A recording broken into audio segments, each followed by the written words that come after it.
Good evening, everyone. Welcome to Dong Nai radio and television stations. Here's the news today. According to the American Business Association, the volume of goods exported to the U.S. through Vietnam's seaport system ranks second in Asia after China. In 2022, for the first time, Vietnam export to this market reached over 100 billion USD. Vietnam currently has about 25 transport routes to the U.S., mainly concentrated in two deep-water ports, Cái Mép Thị Vải in Bà Rịa Vũng Tàu and Lạch Huyện, Hải Phòng. This direct connections of transport route to the U.S. has shortened the travel time by one-third. Along with that, the cost of loading and unloading competitive maritime services also create advantages for goods passing through the seaport to grow. Despite positive growth in 2022, but entering the first month of the year, some seaports said the import and export goods have shown signs of decline due to the demand of many markets around the world.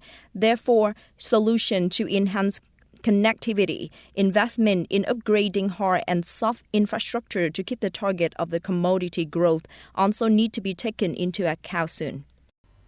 Bloomberg recently published an article stating that the abundance of low-cost engineers along with a rapidly growing economy have made Vietnam an attractive land for startups. The number of startups in Vietnam had nearly doubled since the COVID-19 pandemic hit until mid-2022.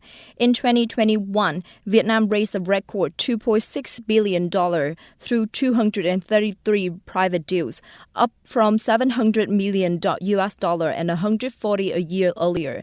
Venture capital fund Due Ventures said that Vietnamese startups are also competing with companies in the same field in Southeast Asia, accounting for 13% of the total venture capital poured in to the regions after Indonesia and Singapore by 2021. An abundant engineering workforce coupled with a rapidly growing economy have made Vietnam an attractive destination for startups. According to an economist at credit rating agency Moody's, Vietnam's inflation will peak in the first quarter of this year and then gradually decrease.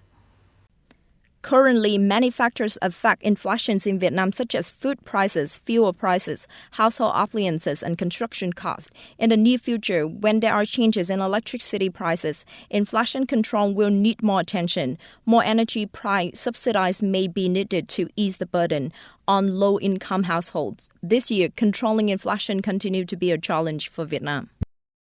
In a statement on February the 16th, U.S. President Joe Biden spoke out about China's downing of a hot air balloon and insisted that he wanted a dialogue with Beijing.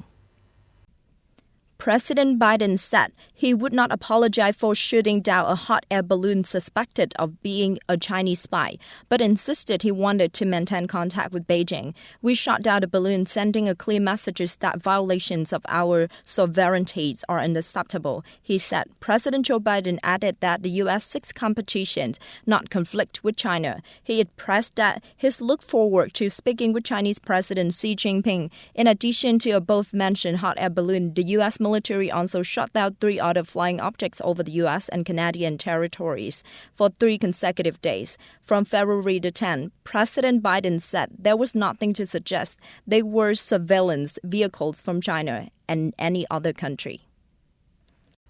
The General Secretary of the North Atlantic Treaty Organization, NATO, Jens Stoltenberg, is on a visit to Turkey to show the solidarity with the member state that suffered a terrible earthquake on February the 6th.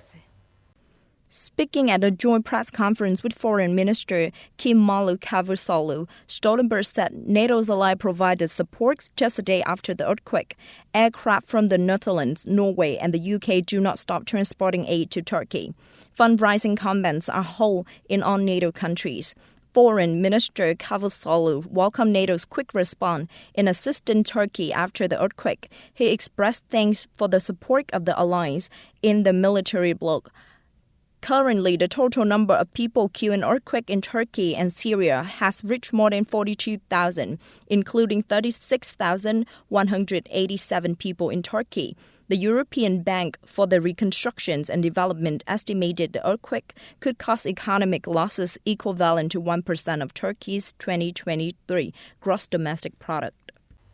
That is the end of our news today. Thank you for your time listening.